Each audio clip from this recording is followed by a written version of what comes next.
No me encuentro sola, me acompaña, ustedes ya lo ven acá en pantalla, el subsecretario de la Niñez, Marcelo Sánchez Ahumada, quien se encuentra realizando una visita en terreno a nuestra región de Valparaíso. Durante esta jornada desarrolló una serie de actividades, tanto en nuestra comuna de Concón. Además, queremos conversar, por supuesto, con él sobre los anuncios que se entregaron durante este lunes 1 de junio en la primera cuenta pública presidencial del presidente José Antonio Kast, sobre todo en materia de niñez, también de desarrollo social y familia, y sobre la nueva libreta de protección para niños, niñas y adolescentes en situaciones de emergencia. Buenas tardes, subsecretario, gracias por estar con nosotros. Buenas tardes, Camila, un gusto poder estar acá. Habíamos estado en otras oportunidades, no en este rol, pero la verdad es que un agrado estar acá en la quinta región. Para nosotros reviste una especial dedicación, el plan, uno de los planes más queridos por nuestro gobierno es el plan Crecer en Familia, y el plan Crecer en Familia tiene foco en 3 regiones inicialmente: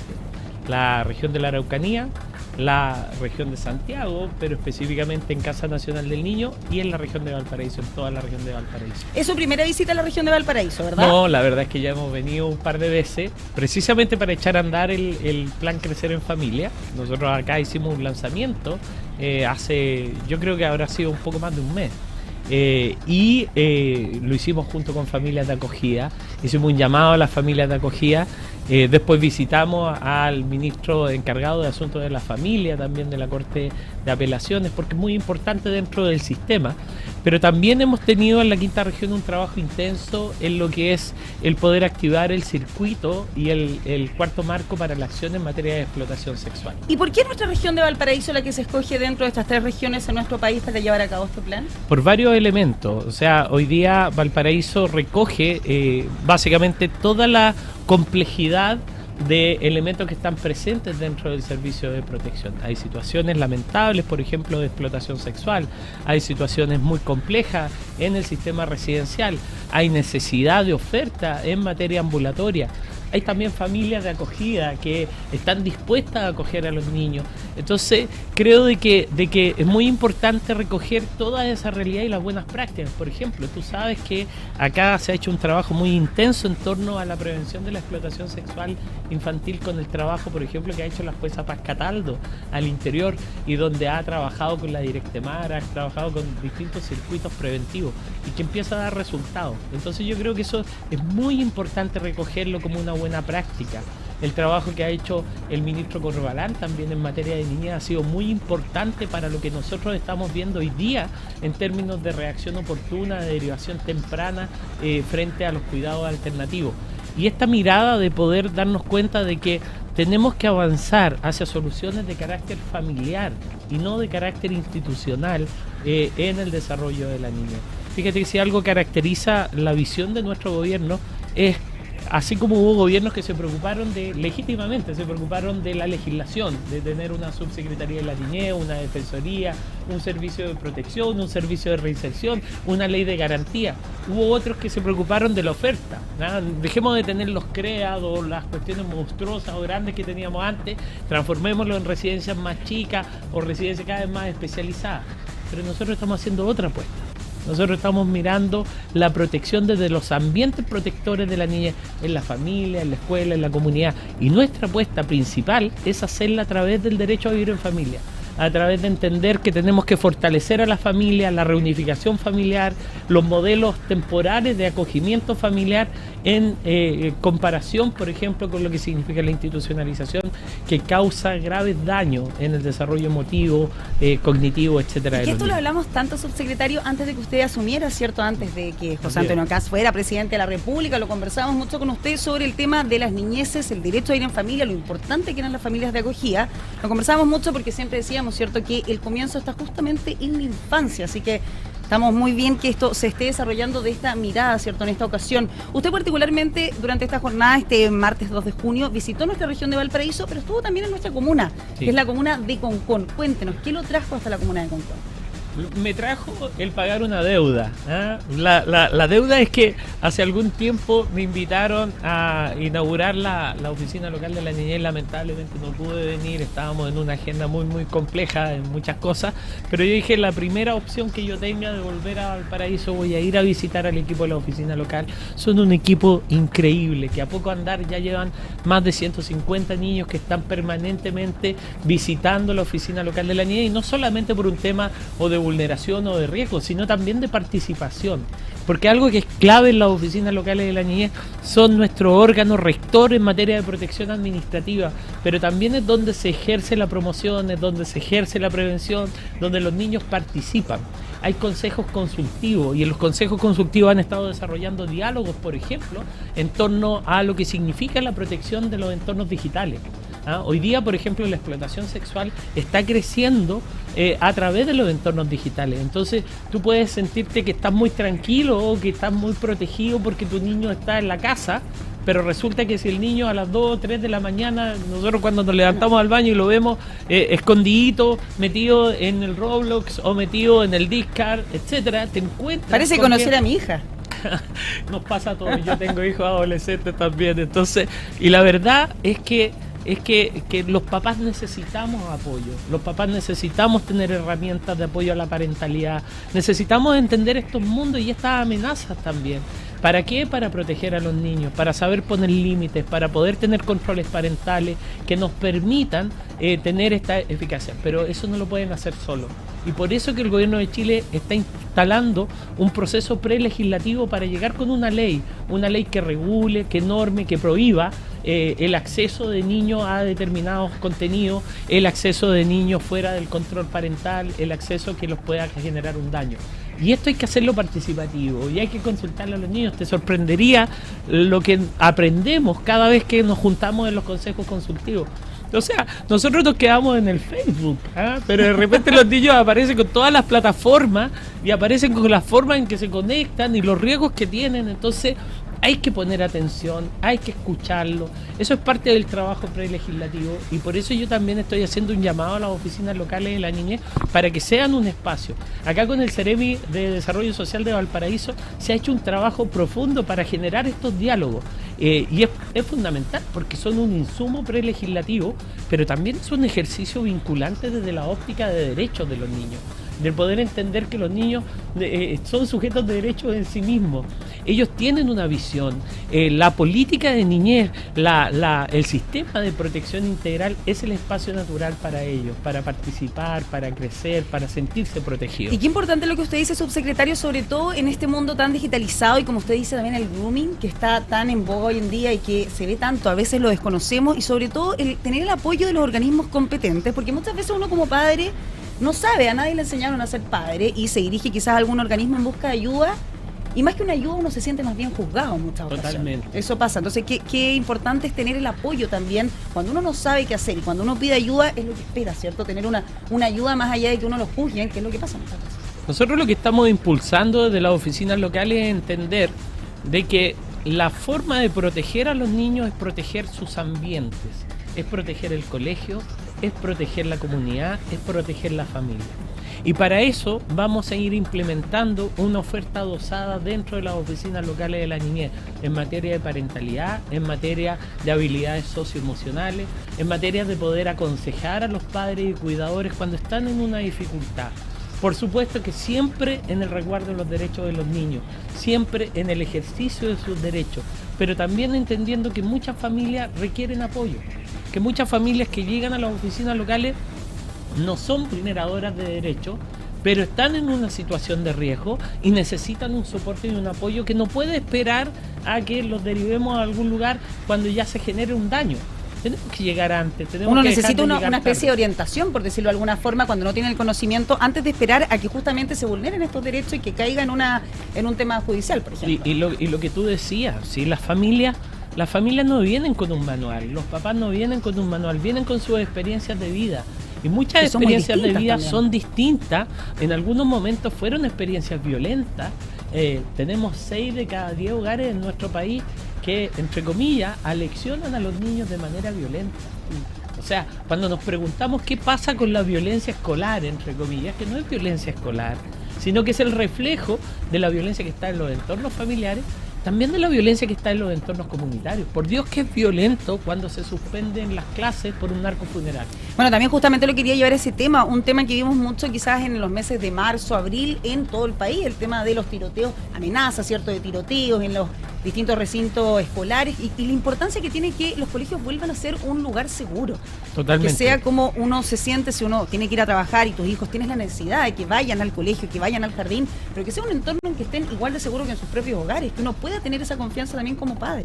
Totalmente, y ahí ha ido avanzando. Hoy día yo supe que en la Cámara también ya se aprobó el tema de escuela segura y vamos siguiendo avanzando en la tramitación. Es por cierto que esto es un esfuerzo más, y hay que hacer esfuerzo en el ámbito comunitario y en el ámbito familiar. Pero esto tiene que ver con la articulación intersectorial. El Estado tiene que responder intersectorialmente, no solamente desde el ámbito de la educación. Tenemos que responder desde el ámbito de la familia.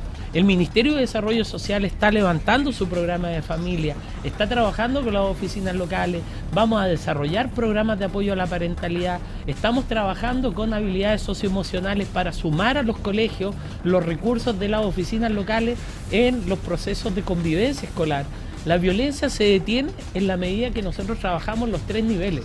Si trabajamos solo en el colegio, la violencia se traslada hacia afuera. Si trabajamos solo afuera, la violencia se traslada a la familia.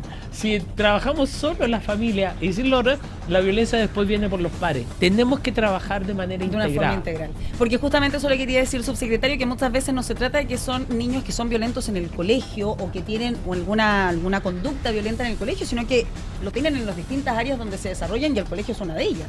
Son también quizás violentos entre sus familias o en sus casas o la realidad que viven, eso es. Cami, la realidad tiene matices, los niños tienen comportamientos distintos, se comportan de manera distinta en sus distintos ambientes. Bueno, y a veces también pasa, por ejemplo, los hijos de una misma familia, que uno dice, se les dio la misma crianza, Totalmente. Vivieron en el mismo entorno, pero aún así son distintos. Totalmente, responden a distintos incentivos, a distintas maneras de relacionarse. La regulación emocional de los niños se maneja en comunidad. Por eso que hemos tenido tantos problemas en materia de salud mental, por ejemplo. Desde cuando pasó la pandemia, en la pandemia tuvimos niñitos que estuvieron sus primeros 2 o 3 años de la vida también sin interactuar con nadie. Y tuvimos adolescentes, que es el momento más importante, un momento de alta plasticidad cerebral, donde los niños tienen que salir a reconocerse con otros que estaban delante de una pantalla, sin regulación emocional. Entonces, ¿qué es lo que iba a pasar cuando volvieran de la pandemia? Que justo la generación que hoy en día está en enseñanza media. Exactamente. ¿Y qué es lo que iba a pasar con ellos? Iba a haber una necesidad de regulación emocional.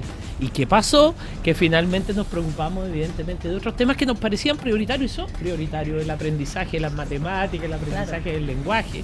Pero resulta que empezamos a quedar detrás de lo que era el aprendizaje socioemocional. Y acá se aprende a convivir como se aprende a sumar. Y por lo tanto tenemos que trabajar dándole herramientas a los colegios para que sus planes de convivencia hagan desarrollo socioemocional. Ese va a ser el rol que también va a tener la Oficina Local de la Niñez. Nosotros estamos avanzando hacia fortalecer este dispositivo. Hoy día yo quiero invitar a la gente a que conozca lo que es el sistema de protección integral, a que conozca su Oficina Local de la Niñez. ¿Cómo se puede acercar? Nosotros, por ejemplo, acá en Concón, está muy cerquita acá, estamos ya me pierdo en las calles, pero ustedes lo van a conocer mucho mejor, pero estábamos con vista al mar. Perfecto. Vayan a visitar las oficinas locales de la niñez. No es necesario que uno tenga una vulneración de derechos, esa es la diferencia con la OPD. ¿Te acuerdas cuando uno iba por una OPD, uno pensaba, no, es que me van a sancionar, me van a diagnosticar, me van a quitar al niño? Entonces, no, porque el objetivo de la Oficina Local de la Niñez es la protección universal.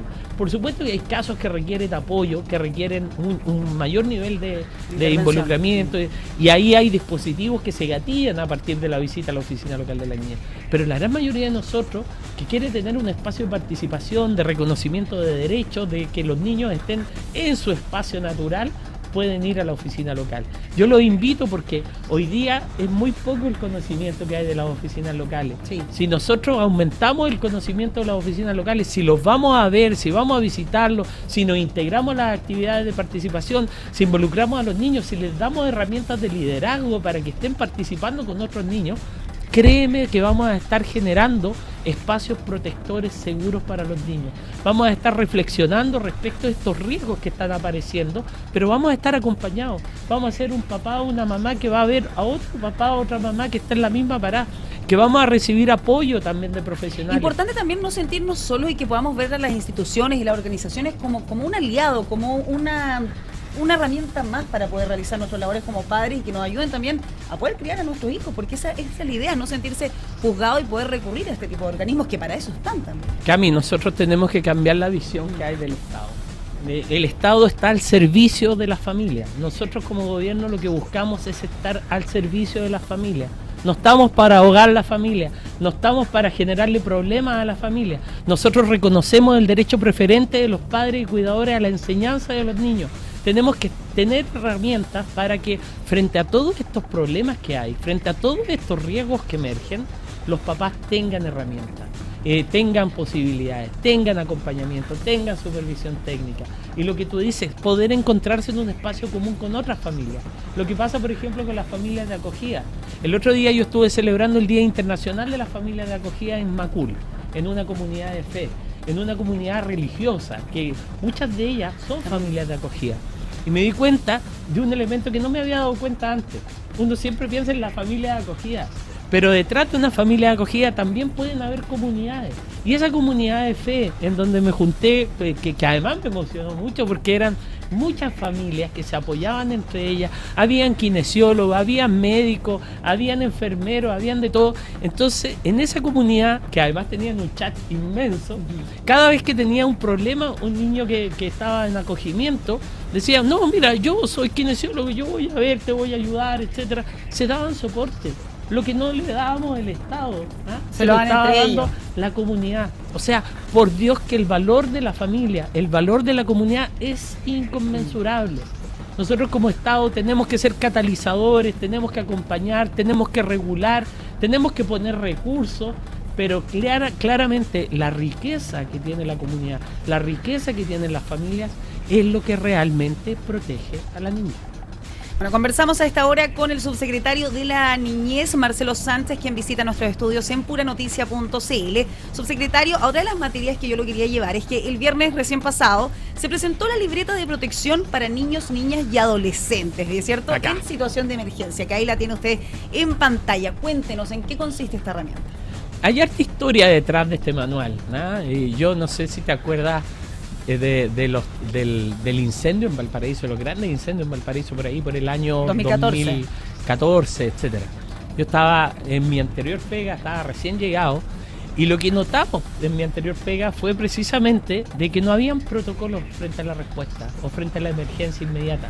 ¿Cómo nos hacíamos cargo de la realidad, por ejemplo, de la atención de salud mental de los niños en medio de un desastre? ¿Ah?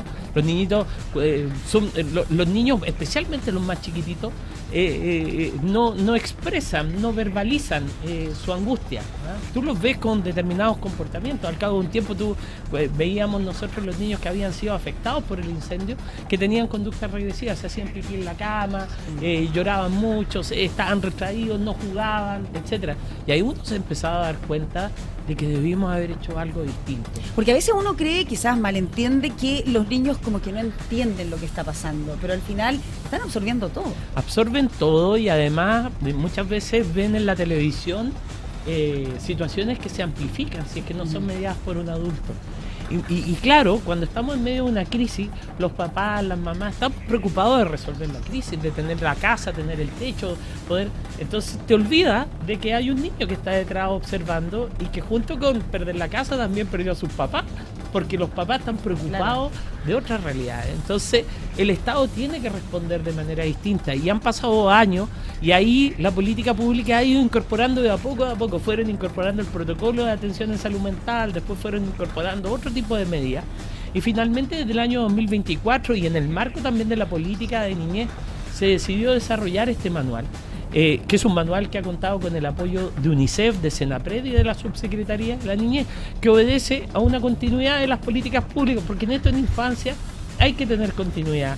nosotros tenemos que tener el respeto de la política, tenemos planes de acción que estamos trabajando en conjunto. Así como hemos sacado este manual, sacamos también el cuarto marco para la acción en materia de explotación sexual, reactivamos el circuito, estamos modificando la oferta en materia de explotación, estamos trabajando con las distintas instancias, con el Ministerio Público, con los distintos actores para poder llegar antes en materia de explotación porque sexual. Subsecretario, son políticas de Estado que tienen que desarrollarse en el tiempo, ¿cierto? No Tienen pueden que ir cambiando cada 4 años. No pueden. Acá es importante que cada gobierno pone su plan, pone su énfasis, pero los grandes lineamientos son lineamientos que se han consensuado de manera técnica. Este es un lineamiento de manera técnica. Acá se ha podido explorar las distintas etapas, desde la prevención hasta la mitigación de los desastres naturales, cómo se debe actuar, cómo tenemos que llegar con la atención oportuna, qué aspectos tenemos que cuidar en particular en los niños. En todo tipo de desastres y también en situaciones complejas, como por ejemplo temas de violencia. ¿Qué pasa en los desalojos, por ejemplo? ¿Qué pasa en situaciones donde uno tiene que observar? Y acá esto da criterios técnicos que realmente son útiles para los profesionales que están detrás de la protección de la niñez en distintos ámbitos. El ámbito logístico, el ámbito de salud mental, el ámbito de tratamiento y rehabilitación, el ámbito de reparación. Son todos elementos prácticos que a los profesionales que trabajan en base a protocolo, en base a seguimiento, etcétera, esto les sirve. Eso quería preguntar al subsecretario. Conversamos a esta hora con el subsecretario de la Niñez, Marcelo Sánchez. Le quería preguntar justamente de forma concreta, ¿cuáles son las recomendaciones que nos puede entregar este manual, ¿cierto?, a las familias para poder resguardar el bienestar tanto de niñas, niños, adolescentes, sobre todo en una situación de emergencia? Lo primero, institucionalmente, esto se mueve dentro del sistema de protección integral. O sea, tiene un rol especialísimo de las oficinas locales de la niñez que estábamos conversando. Las oficinas locales de la niñez van a acompañar en estos procesos de crisis, en estos procesos que son complejos. Van a poder articular al intersector, por ejemplo, la atención en salud mental inmediata, la aplicación de los protocolos de salud mental, algo que es muy elemental. Esto está especializado evidentemente para los actores públicos que intervienen en estos sistemas. Pero cuando pensamos, por ejemplo, en un papá o en una mamá, ¿qué debería hacer en caso de una crisis? Ni Dios lo quiera, un terremoto mañana. No lo llamemos. Mañana, el domingo tuvimos acá un... Sí. Pero bueno, pensemos que tenemos que estar preparados siempre. Claro. Pero la OLN también ya conoce estos protocolos, sabe cómo activarlos, sabe cómo activar Senapred. Muchas veces vamos a requerir información, vamos a poder aportar información a la OLN. Por eso es tan importante tener el conocimiento. Y es importante también porque más allá del organismo, todos deberían funcionar bajo un mismo lineamiento. Exactamente, este es el lineamiento. Esto es lo que permite que no se superpongan, que no tomen decisiones equívocas o contradictorias, sino que actúe cada uno en su rol. Y la puerta de entrada para cada ciudadano, para cada niño, para cada familia, es la oficina local de la niñez. La oficina local de la niñez es tu puerta de entrada al Estado. Un Estado que muchas veces es muy fragmentado, un Estado que muchas veces está como dividido en muchas cosas. Pero la oficina local le integra, y le integra en los derechos de la niñez, en los derechos que permiten que una familia dé garantías de cumplimiento, de protección a cada uno de los niños. Por eso que incluso en situaciones de emergencia, tener el teléfono de las oficinas locales de la niñez es fundamental. Así que hacer el llamado a conocerlo, a visitar la oficina local, hacer la propia, hacer la puerta, hacer la oficina de los niños, que los niños la sientan su espacio natural. Subsecretario, para ir cerrando, ya que se nos está acabando el tiempo y no le quiero quitar de su agenda, por supuesto, nuestra región de Valparaíso. Usted nos visita una semana que es clave para el país y también, por supuesto, para el gobierno, porque tuvimos recién este lunes 1 de junio la primera cuenta pública presidencial del presidente José Antonio Kast. Usted, que desde la mirada, por supuesto, de la Subsecretaría de la Niñez, ¿qué anuncios destacaría como especialmente relevantes de este lunes? A ver, inevitablemente el anuncio del bono de los 30.000 pesos evidentemente llama la atención y es un tema importante porque también está corrigiendo una realidad que no es menor. Si uno mira, por ejemplo, cómo hemos sido capaces de llegar con todos los dispositivos públicos a los distintos grupos más postergados en nuestro país, vemos un avance significativo, por ejemplo, en los mayores de 60 con el tema de la PGU. Pero vemos que la pobreza infantil, por ejemplo, es la más alta dentro de todos los grupos. Estamos hablando de que 1 de cada 4 niños nace en situación de pobreza. Y por lo tanto, todo aquello que ayude a que esas familias no sigan gastando más en situaciones donde hemos visto que ha aumentado la inflación o que la crisis internacional ha derivado en el aumento de precios, etcétera, poder mitigar ese espacio particularmente a las familias donde existen niños. Eso es un primer aporte. Yo sé que es algo extraordinario, yo sé que es algo puntual, etcétera, pero es simbólico y es muy importante que el presidente lo haya tenido presente en la niñez. O sea, estuvo pensando en un grupo especial que requiere refuerzo, que requiere apoyo. Un segundo elemento, para mí más de alguna forma institucionalizado en un programa específico, es poder dar pie a enfrentar el tema de la natalidad. O sea, estamos en una situación crítica. O sea, hoy día estamos marcando 0,97 de tasa de natalidad. Es probablemente una de las más bajas en Latinoamérica, una de las más bajas en la OCDE también. Y la verdad es que nuestra tasa de recambio es el doble.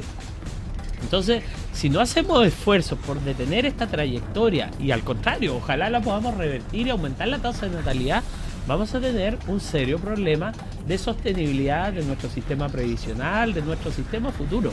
Pero lo más importante, estamos perdiendo talento, estamos perdiendo capacidades, estamos perdiendo niños que hoy día no nacen y que podrían transformarse, ser los que desarrollaron una vacuna, ser los que nos llevaron a exportar a otros mercados, ser los que generaron el talento deportivo que nos falta. O sea, tantas cosas, tantas oportunidades, tantos sueños que nos estamos y que también perdiendo. el proyecto de la Sala Cuna llega de alguna forma a poder remediar esto, porque muchas veces se habla que quizás las mujeres hoy en día no quieren ser madres, y quizás no va por ahí. O sea, de todas maneras, lo que está detrás no tiene que ver solo con la voluntad o no de ser madre. Hay condiciones materiales. O sea, el que la inserción laboral no puede ser un obstáculo para la maternidad. Qué sé yo, los costos de vida no pueden ser un obstáculo para la maternidad. La inflexibilidad laboral tampoco, etcétera. Hay una serie de elementos que como política pública tenemos que ser intersectoriales. Esto no depende solo del Ministerio de Desarrollo Social. Por eso el plan Renace. El plan Renace es intersectorial, considera distintas prestaciones. La Sala Cuna es un elemento más y tenemos que ir avanzando en gradualidad y responsabilidad fiscal en la implementación universal. Pero es el norte. Nosotros queremos llegar a eso y creemos que es fundamental para poder seguir avanzando el que tengamos todas estas herramientas que nos den la posibilidad no solo de tener más hijos, sino que también de que podamos tratar mejor a nuestros niños, de que los niños tengan la garantía de crecer en una familia que no tiene ruptura, de que sabemos de que esa ruptura no va a llevar a que el niño termine en una residencia. O sea, tenemos que tratar mejor a la niñez, pero para tratar mejor a la niñez tenemos que crear condición de protección, preocuparnos de las mujeres, preocuparnos de las familias, preocuparnos de los entornos comunitarios, de tener, en realidad, la maternidad tiene que ser un tema bien pensado, bien acompañado, y tenemos que estar como Estado al servicio de ese proceso. Por eso que los llamados del presidente a fortalecer la natalidad, el llamado del presidente a fortalecer el derecho a vivir en familia, a preocuparnos de los hogares que tienen niños, de que tienen niños pequeños, a preocuparnos de mejorar las condiciones de la escuela, a preocuparnos de mejorar las condiciones de empleabilidad, de la incorporación de la mujer al trabajo, de mejorar las condiciones de seguridad. Son todos elementos que se tienen que ver como sistema. Si nosotros avanzamos en eso,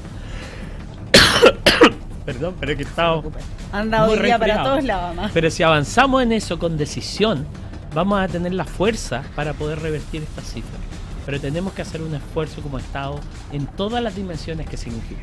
Y que sean proyectos integrales, por supuesto, subsecretario, y como siempre lo hemos dicho, que finalmente las infancias no son simplemente infancias, es el futuro de toda una comunidad, de toda una población y del país. Y el presente también. Ahí conversábamos con el subsecretario de la Niñez, Marcelo Sánchez Ahumada. Muchas gracias, subsecretario, por visitarnos. Camis. Muchas gracias por todo y un saludo a todo Pura Noticia, a toda la quinta región. Y acuérdense de promover las familias de acogida, de ser familia de acogida. Si uno no puede ser familia de acogida, vayan a sus comunidades de fe, vayan a sus colegios, promuévanlo, métanse en la página web del Servicio de Protección e inscríbanse o inscriban a un amigo, inscriban a quien pueda ser porque le vamos a cambiar la vida a los niños que hoy día no deben estar en residencia. Y promoverlo es muy importante, subsecretario, porque quizás uno no puede, pero también hay mucha gente que quizás no conoce el proyecto, así que Evidente. es importante. ¿Dónde lo pueden conocer? www.serviciodeprotección.gov.cl. En la página del Servicio de Protección. Si dije mal la dirección, por favor, googleenla. Googleelo. La van a encontrar de todas maneras. Ser familia de acogida es ser familia del corazón. Es realmente que el corazón, que el amor se dilate y darle una oportunidad a los niños que lo necesitan. Muchas gracias, subsecretario.